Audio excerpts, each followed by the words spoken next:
We hope you enjoy today's story. My wife, Sherry, thought I was clueless about her schemes. She believed I was either too naive or, at the very least, completely unaware of her ongoing affair with her colleague, Todd. She assumed I would quietly accept her betrayal, allowing her to continue the affair while I remained her obedient husband. But she underestimated me. For some time, I had suspected Sherry. The signs were there: frequent late nights at work, a sudden interest in updating her wardrobe with more provocative clothing, an unusual increase in her sexual appetite, and a noticeable disinterest in things we once enjoyed together.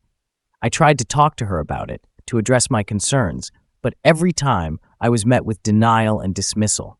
Sherry, of course, claimed everything was fine, insisting it was just my insecurity and jealousy getting the better of me. I couldn't let it go. I hired a private detective because I refused to be kept in the dark. I would never tolerate infidelity, something I made clear from the very beginning of our relationship and reiterated throughout our 10 years of marriage. Sitting in the office of Private Detective Jake Clune, I listened to his report with mixed emotions. Initially, I felt a sense of relief when he said that Sherry hadn't yet crossed the line of physical infidelity. But that relief was short-lived when he added the word yet. As he explained, my wife was involved in an affair, though it hadn't become sexual, at least not yet. It seemed inevitable, however. Sherry and Todd were what some might call work spouses, a term that made my skin crawl. Sherry had only one spouse, and that was me. While others might find the term cute and harmless, to me, it signified an intimate relationship with someone other than her husband. And as it turned out, that's exactly what she had with Todd. According to Clune's report, Sherry and Todd had lunch together every single day. Just the two of them. They held hands, sat close, and on more than one occasion, shared more than just a friendly hug. Sometimes they even kissed. The photographs Clune provided were a punch to the gut, igniting a rage inside me that made me want to confront Todd right then and there. In addition to their lunches, Sherry and Todd frequently worked late together, despite there being no real reason for it. It seemed they were simply avoiding going home to their respective spouses, squeezing as much time together as they could. Clune also managed to track Sherry's emails and messages. I knew it was illegal and that I couldn't use any of it in a divorce case, but I didn't care. I needed to know the truth for my own sake. No-fault divorces were easier, and I wouldn't need any evidence for that anyway.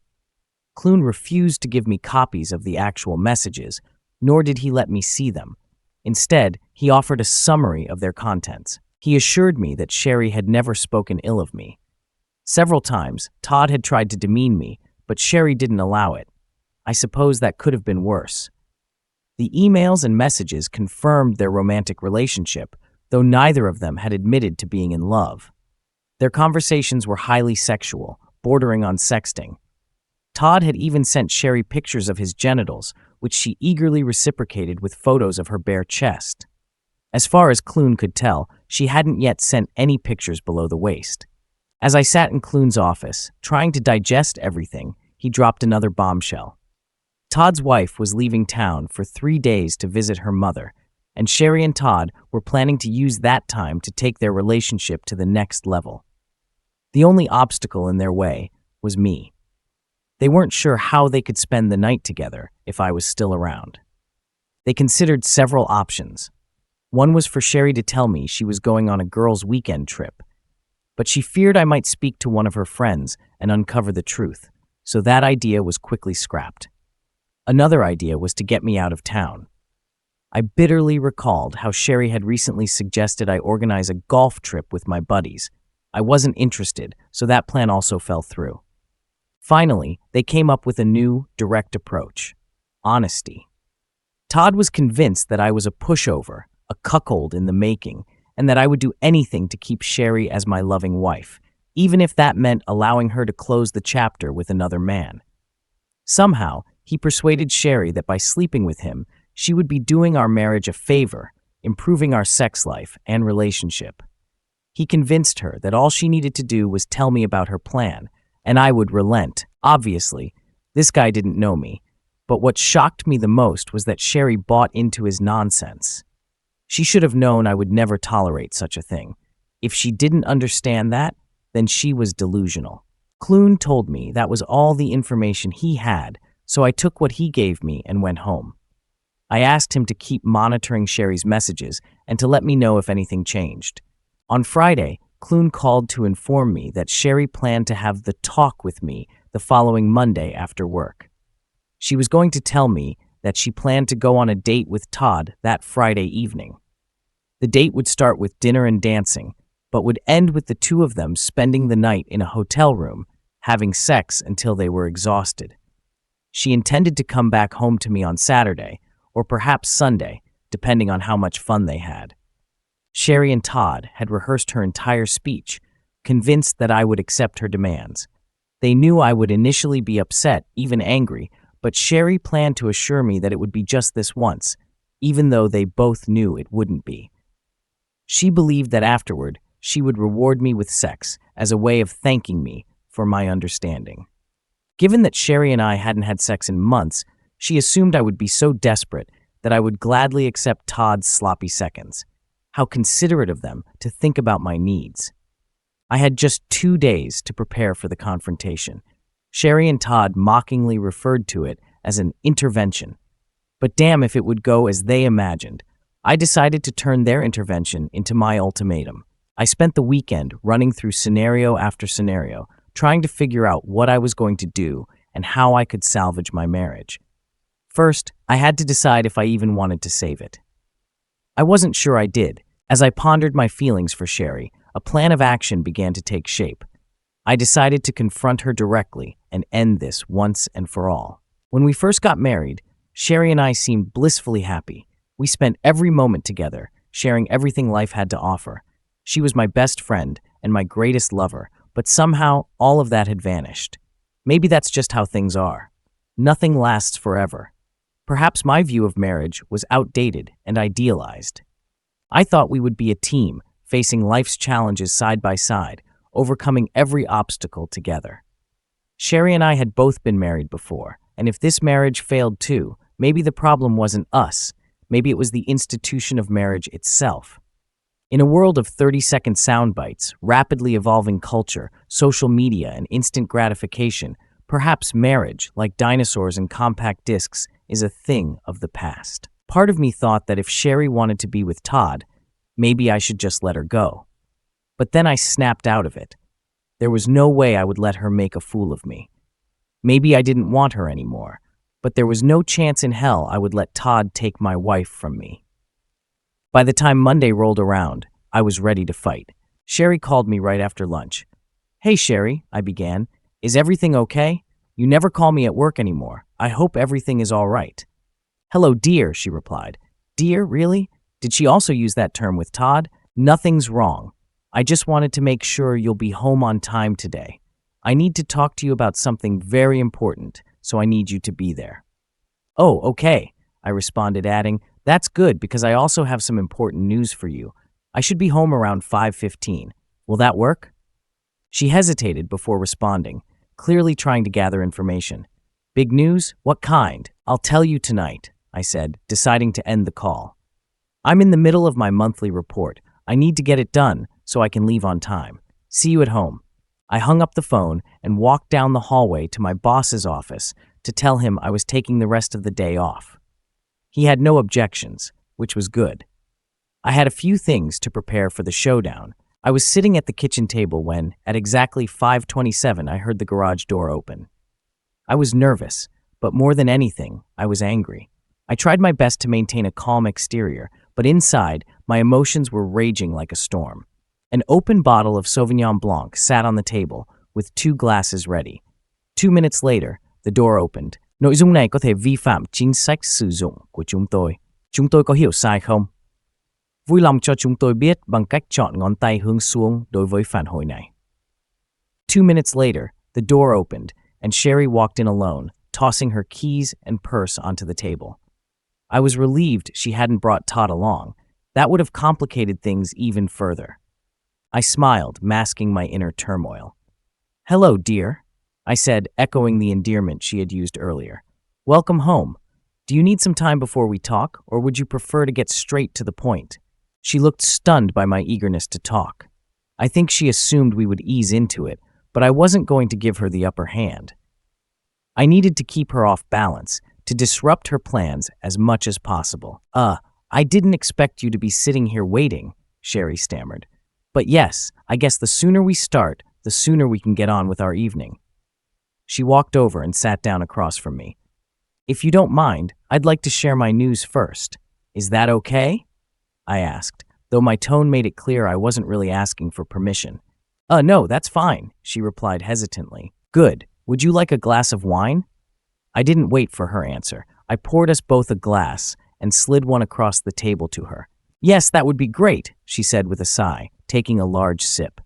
She drained half the glass in one go, and I quickly refilled it. So, this is something I've thought a lot about, I began, leaning back in my chair. I'm not going to beat around the bush. There's no point in dragging this out. I paused deliberately, letting the tension build. It worked. Sherry leaned forward, her eyes locked on mine. What's the matter? She asked, her voice barely above a whisper. I want a divorce, I stated bluntly, and waited for the words to sink in. It took a few seconds, but the impact was clear. Sherry's face went from confusion to shock and then to fear. She was terrified that I had somehow found out about her affair with Todd. Why? She asked, her voice trembling with anxiety. I no longer love you, I said, as if driving a knife into her heart. What? She gasped, struggling to process my words. I've fallen out of love with you, Sherry. I don't remember exactly when it happened. I lied, knowing full well when it had. But it's been a long time coming. What are you talking about? She asked, her eyes welling up with tears. Do you remember when we first got married? I asked, trying to evoke memories of a time when we were happy. We spent all our time together. We were inseparable. You were my best friend, and we shared everything. Sherry nodded, tears beginning to spill down her cheeks. I remember, she whispered. We used to have lunch together at least twice a week, couldn't wait to get home to be with each other, and we shared hobbies. Do you remember how we used to take those silly pottery classes together? You made me go, and I actually enjoyed it because we were doing it together. I thought you hated pottery, Sherry said, her voice shaky. The point wasn't about the pottery, I replied. It was about sharing the experience with you. I loved being with you, watching you create, helping you. It was about the time we spent together, the connection we had. But all of that, it's gone now. My love hasn't dried up, Sherry said, trying to defend herself, but her voice lacked conviction. I'm glad you still feel that way, I said, my tone softening for just a moment. But for me, it's different. I've tried to hold on to what we had, but it's slipped away.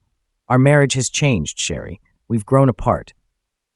Sherry looked down at her glass, her hands trembling as she gripped it tightly. I don't want a divorce, she said, almost pleading. I thought we would grow old together, that we'd always be a team. I thought so too, I replied. But somewhere along the way, we lost that connection. We stopped having lunch together, stopped spending time together, and eventually we stopped caring about each other. We used to be so close, but now we're like strangers living under the same roof. Why didn't you ever talk to me about this? Sherry asked, her voice filled with regret. If I knew it was bothering you, I would have tried harder. I did try to talk to you, I said, frustration creeping into my voice. But every time I brought it up, you brushed it off. You made me feel like I was overreacting, like I was being paranoid. Sherry wiped away her tears, her eyes filled with desperation. I'm sorry. I didn't know you felt this way.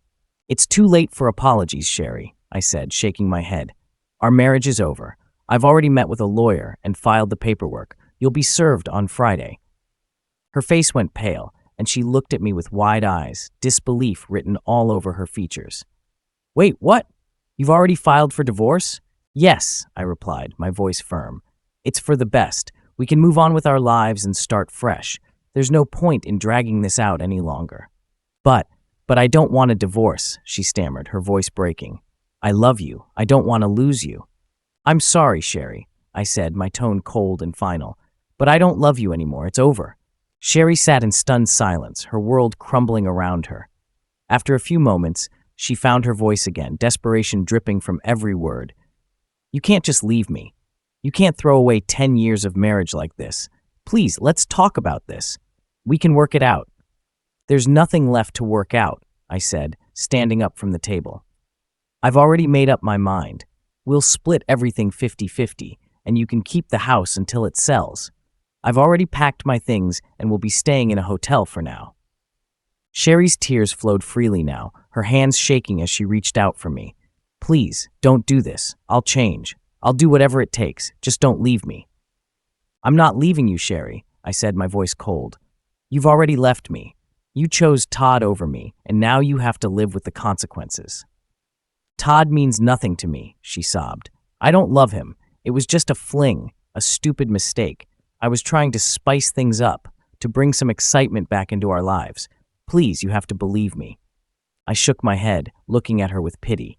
It's too late, Sherry. You've already done the damage. There's no going back now. Sherry collapsed onto the table, her body racked with sobs.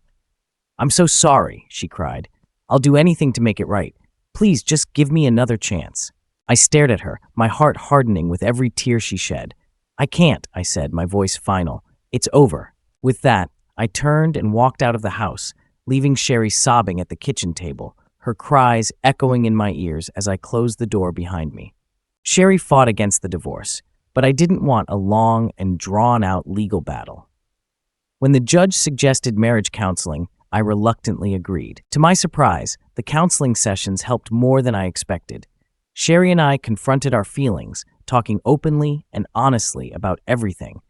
She understood why she had been drawn to Todd and how close she came to losing everything. I explained the pain and humiliation her actions had caused me.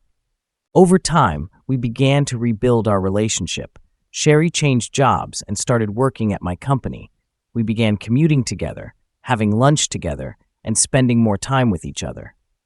We didn't do it out of obligation, but because we wanted to be together again. A year later, we were more like the couple we used to be.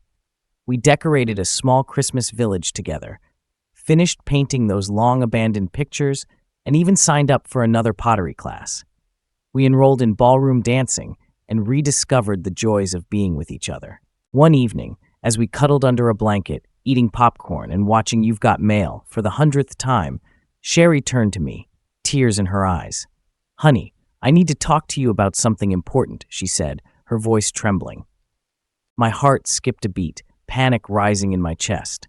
But before I could say anything, Sherry smiled and whispered, You're going to be a daddy. I smiled, tears welling up in my eyes, and in my best Tom Hanks accent, I replied, Don't cry, shop girl. Okay, so maybe I'm just a sucker for happy endings, but sometimes love deserves a second chance. Thank you for staying with us until the end. If you found the story interesting, please subscribe, give us a like, and leave your comments.